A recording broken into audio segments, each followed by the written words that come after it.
Hey guys, welcome back to the Koi Diary here in Charlotte, North Carolina. Today is February 27, 2021. It is rainy day out here and the water temperature is at 52 degrees. Let's go take a look and see what kois are doing in a rainy day. Oh great, visibility clear.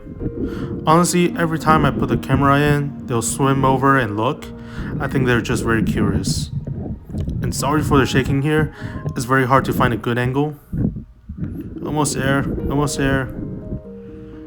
Alright, now it's good. Now, relax and enjoy watching them swim and swim and swim. I can watch them swim all day. And if you haven't already, don't forget to like the video and hit the subscribe button. Subscribe to our channel. Your support is very important to us. Thank you. Enjoy.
you